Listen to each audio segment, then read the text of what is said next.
आदिकवि वाल्मीकि के मुख से अनायास निकला हुआ ये पहला श्लोक से उन्हें रामायण महाकाव्य लिखने की प्रेरणा मिली। एक दिन दोपहर के समय महर्षि वाल्मीकि तमसा नदी के किनारे प्रकृति की सुंदरता का आनंद ले रहे थे। बसंत उतर रहा था, पेड़ों की छाया सुखद लगने थी, वन पर्वत सब हरे भरे थे। तमसा मंद गति से बह रही थी। नदी का जल निर्मल था, उसमें तैरती हुई मछलियां चमक रही थीं और नदी ताल भी साफ दिखाई दे रहा था। हरे भरे वन में भांति भांति के पक्षी कलरव कर रहे थे। नदी के किनारे लंबी चोंच वाले चटकीले रंग के पक्षी एक पांख में ध्यान लगाए बैठे थे। उनमें से कभी कोई तेजी से उड़ता और तीर की तरह पानी में चोंच डुबोकर कुछ पकड़कर ले जाता। नदी तट की शोभा को देखकर महर्षि वाल्मीकि के मन में अपार हर्ष था। सहसा उनके कान में क्रॉंच पक्षी की सुरीली ध्वनि पड़ी। आंख उठाई तो देखा क्रॉंच पक्षी का एक जोड़ा नदी तट पर कलोल कर रहा है। क्रॉंच कभी चोंच से एक दूसरे की पीठ सहलाते, कभी थोड़ा सा उड़कर वे इधर उधर बैठ जाते और फिर पास आकर खेलने लगते। महर्षि वाल्मीकि को ये क्रॉंच बड़े प्यारे लग रहे थे। इतने में नर क्रॉंच को निषाद का तीर कहीं से आकर लगा और वह गिरकर छटपटाने लगा। पति की ये दशा देखकर क्रॉंच बड़े करुण स्वर में रोने लगी। क्रॉंच मिथुन की ये दशा देखकर ऋषि का हृदय करुणा से भर गया। वे शोक सागर में डूब गए। उनके हृदय की करुणा एक श्लोक में फूट पड़ी। हे निषाद, तू बहुत दिन तक प्रतिष्ठित न रह सकेगा, क्योंकि तूने क्रॉंच के जोड़े में से प्रेममग्न नर पक्षी को मार डाला है। कौष्टक। बड़ी देर तक वाल्मीकि शोक के कारण बेसुध से रहे।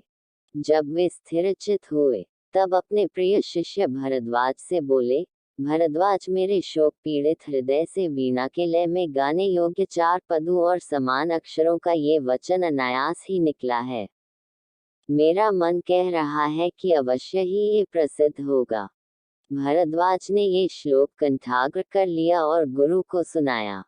इसे सुनकर वाल्मीकि बड़े प्रसन्न हुए। उन्होंने स्नान किया और वल्कल वस्त्र पहनकर शिष्य के साथ वे अपने आश्रम को चल दिए। मार्ग में भी वाल्मीकि, मां निषाद गुनगुनाते चले जाते थे। उनका ध्यान श्लोक के अर्थ पर गया।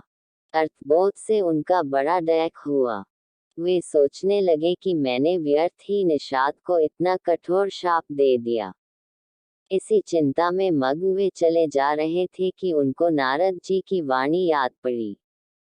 एक बार नारद जी से उन्होंने पूछा था, हे देवर्षि, मुझे किसी ऐसे पुरुष का नाम बताइए जो गुणवान, बलवान और धर्मात्मा हो, जो सत्य पर दृढ़ रहता हो, अपने वचन का पक्का हो, सबका हित करने वाला हो, विद्वान हो और जिससे बढ़कर सुंदर कोई दूसरा न हो। नारद जी ने कहा था कि ऐसे एक ही पुरुष को मैं जानता हूँ। वे इक्ष्वाकु वंश के राजा दशरथ के पुत्र राम हैं। वे सब तरह से गुणवान और रूपवान हैं और जब क्रोध करते हैं तब डर के मारे देवता और दानव भी कांप उठते हैं। उनको यह याद आया कि देवर्षि देवलोक को आकाश मार्ग से किस अद्भुत गति से चले गए थे। जब महाराज रामचंद्र की कथा वे दोहराने लगे तो सहसा मां निषाद श्लोक का एक दूसरा अर्थ उनके मन में आया है। माधव रामचंद्र, तू अनेक वर्ष तक राज करेगा, क्योंकि तूने मंदोदरी रावण जोड़े में से काम पीड़ित रावण को मार डाला है। यह अर्थ मन में आते ही उनकी चिंता मिट गई। परंतु मां निषाद श्लोक उनके मन से नहीं निकला। वे उसे प्रायः गुनगुनाते रहे। एक दिन वाल्मीकि जब ध्यान में बैठे हुए मां निषाद गुनगुना रहे थे, सृष्टि के रचयिता ब्रह्मा जी ने उनको दर्शन दिए। ब्रह्मा जी बोले, ऋषभ, मेरी ही इच्छा से ये वाणी अनायास आपके मुंह से निकली है और श्लोक के रूप में इसलिए निकली है कि आप अनुष्टुप छंदा में महाराज रामचंद्र के संपूर्ण चरित्र का वर्णन कीजिए। श्री राम की कथा संक्षेप में आप नारद जी ने सुन ही चुके हैं। मेरे आशीर्वाद से राम, लक्ष्मण, सीता और राक्षसों का गुप्त अथवा प्रत्यक्ष सब वृतांत आपकी आंखों के सामने आ जाएगा। जो आगे होगा वह भी दिखाई पड़ेगा। अतः जो आप लिखेंगे वह यथार्थ और सत्य होगा। इस प्रकार आपकी लिखी हुई रामायण इस लोक में अमर हो जाएगी। इतना कहकर ब्रह्मा जी अंतर्धान हो गए। वाल्मीकि श्लोकों में श्री राम के चरित्र का वर्णन करने लगे। सब श्लोक मधुर और सुंदर थे। उनका अर्थ समझने में भी कोई कठिनाई नहीं होती थी। उनके सामने राम, लक्ष्मण, सीता, दशरथ और दशरथ की रानियों का हंसना बोलना, चलना फिरना प्रत्यक्ष हो गया और वे बिना रुके रामायण की कथा लिखते रहे। 24,000 श्लोकों में उन्होंने पूरी रामायण लिख डाली।